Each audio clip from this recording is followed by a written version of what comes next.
Hello everyone and welcome back to my review of the 1-to-144 high-grade Universal Century Unicorn Gundam Unicorn Mode plus head display base. And well, as you saw, I assembled it and now it's time to put it all together. But first, let's take a look at the individual parts. Starting from the bottom, we have some, well, at the first look, plain looking legs, but I assure you that there are a lot of molded detail in there, and as soon as I start penalining this guy, it will really set apart. And but anyway, yeah, I think even if as they are, they look kind of cool. And well, as far as the articulation goes, they are attached to this thing that will attach to the waist later, and they can, well, for now they can rotate all the way, although yeah, of course it's gonna be limited. And they are on a ball joint, so they can move out about that far. Nothing really special, but nothing even bad. Knees are double jointed, but you're only gonna get a little more than 90 degrees. I'd say it's enough, but it might turn some people off. I gotta say, the Unicorn's articulation is quite a bit limited, and so this, as I said, can turn people off, but I would say it's enough for what the Unicorn is supposed to do. Anyway, feet can move forward and backward like that. They are on a hinge up there, and then on a ball joint at the foot, and so the foot can also move up and down, wiggle around, rotate 360, surprisingly enough. Even though it has a lot of armor all around, it can rotate 360. And that's pretty much about it for moving parts. And moving on to the waist and torso section, I kind of wanted to do this separate, but there is this little part which is not attached to anything, so I want just to leave it on. Front skirts come together, but you can separate them, and they can move pretty far up. And side skirts can move up about this far, which is enough. And they can also move forward and backward a little bit. And the torso, the torso can rotate 360, and I don't know if the backpack is gonna limit that. Probably not. It's not a massive backpack. Anyway, the shoulder can move forward and backward a little bit, and up and down a little bit, and the neck can move up and down, or I should say forward and backward, but anyway, as far as more the detail goes, we have only the white and the gray, but I gotta say, it's really impressive. I was impressed with the Banshee, and I'm impressed with this, because look at this. The side skirts actually has something inside, which shows these little things. And the back skirt too has two little things. These are no stickers. It's all molded plastic, which I find it is kind of cool. And yeah, that's basically it. Another thing I had to say is that the Unicorn is made by a lot of small parts, like these ones, if I can show you.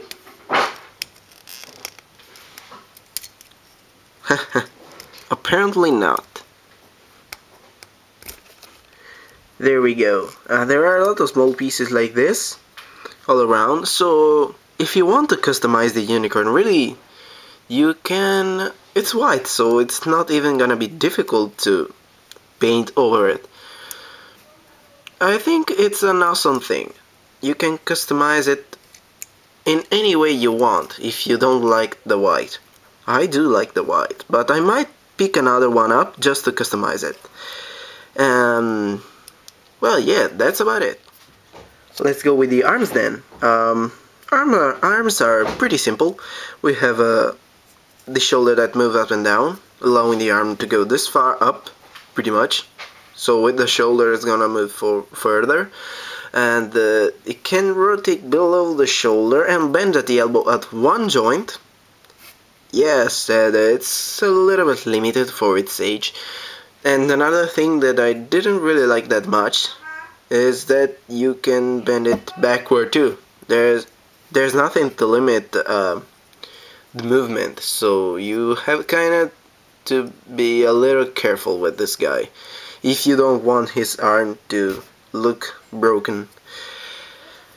Anyway, there is this thing which is a beam saber, and in the destroy mode it will turn full forward, but since it's in unicorn mode it can just turn about this far.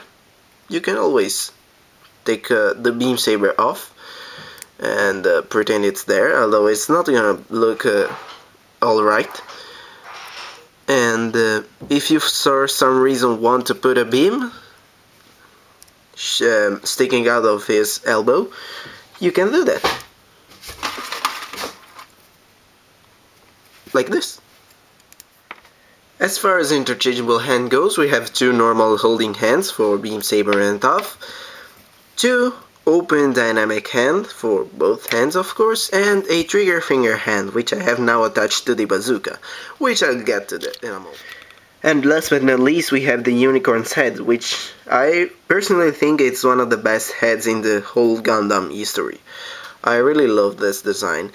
Something that I was a little bit, how can I say, surprised, not really disappointed, but is that they give you a green sticker for the visor, while in all the pictures I've seen it's blue or light blue. So, well, what I did is just I painted it blue, but why would you give a green sticker? I don't really understand that. Anyway, yeah, this is the head, really nice molded. It has a lot of molded detail and panel lining opportunities, so we'll see in part 3 how it stacks out. And then we have the backpack, which is a really standard looking backpack. No moving parts, nothing really noticeable about this, except for the beam sabers, which can be easily, they are held there by friction, you can easily pull them off, and put them into a holding hand, and they are gonna look, well, as every single beam saber, I think. Something that I have to point out though is that with the beam saber it's not a perfect fit. If you have them like at an angle, they are gonna look okay, but if you put them straight, you notice that the handle is a little bit too thin. If you remove the beam, the handle can easily fall. You put that like that and it falls down. Yeah, it's not a perfect fit. I mean, it's really a shame. Look at this. And let's go with his accessory now, and let's start off with the shield, which so far looks a little bit plain, but it has a lot of panel lining opportunities and molded details, so with a little bit of panel lining, as the rest of the whole unicorn, it's gonna really set apart, I think. And it's a really nice looking shield. I like the unicorn's shield design. It has an attachment point there, which rotates and plugs into the arm like that, into either arm, and it stays, it's a little bit flimsy, but it's not gonna fall off. And if you want, you can also take this away and take the other connector they give you and put it on the back of the backpack. If I can, oh, there it is, like that. So storage option, really nice. And then let's go with the bazooka, which is a really nice looking bazooka. I have now it in compact mode, and to put in its actual, how do you call it, battle mode, you have to take apart this piece and plug this little extender in and re-put back this piece, and take away this little things on the back and put the ammo clip And you're basically done. This is the bazooka, and it's a really big bazooka. Let me show you. It's almost as big as the unicorn itself. This is the Banshee. And yeah, as far as the moving parts goes, you have a moving handle, and that's pretty much about it. Oh, another thing that it was really nice is that they give you an extra ammo clip to plug into the back skirt, like so. Really nice. And oh, another thing about the compact mode, let me just put it back, is that you can pull out this little connector and store it on the backpack, like the shield. And last thing, we have this stand, which really looks cool.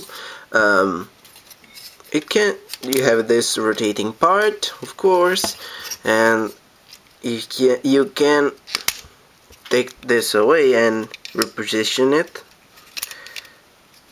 at a certain angle as you choose. And this part too, of course, it has the same gimmick, like so. You can reposition them as you please.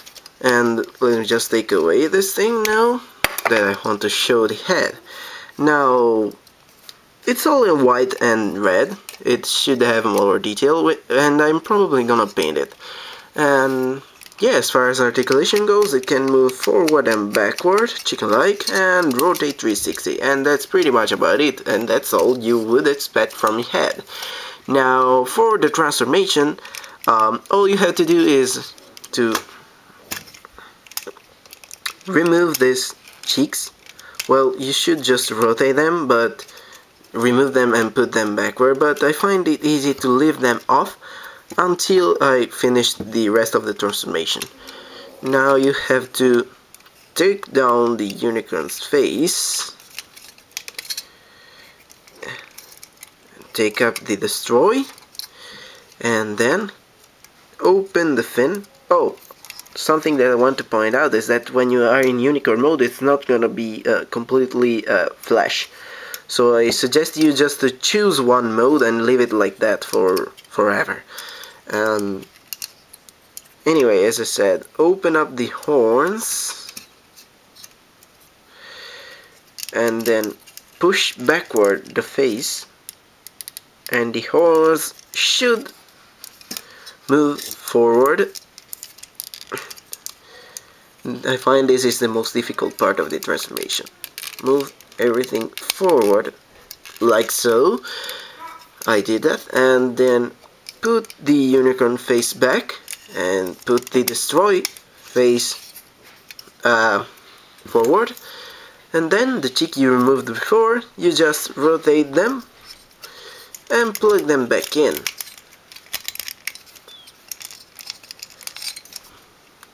Where did the... oh, there it is.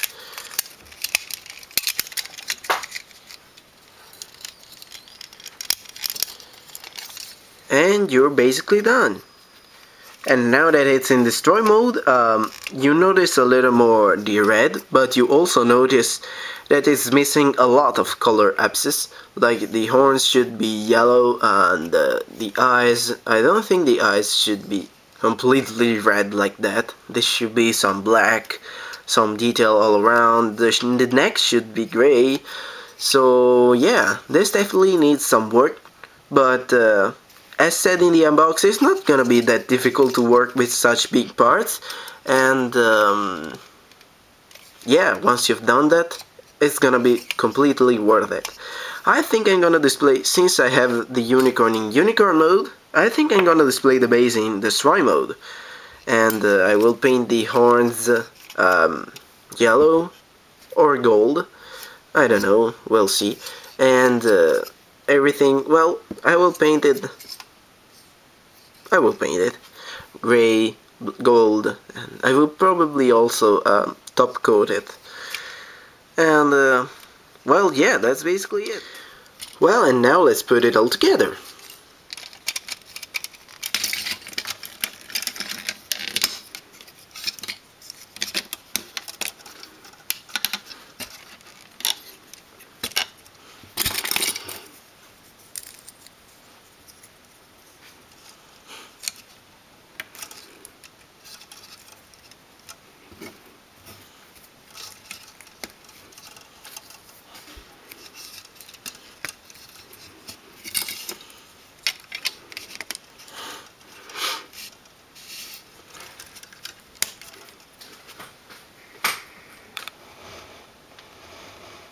And that will be all for the second part of the video review of the 1-144 high-grade Universal Century Unicorn Gundam Unicorn Mode plus head display base.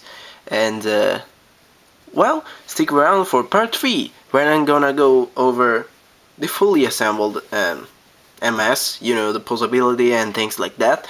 And oh, I will also panel line this and paint this. And well, yeah, stick around. We'll see you. This was Scar from HRS.co. Hope you enjoyed the video. Like and subscribe if you haven't already, of course. And I will see you at the next part.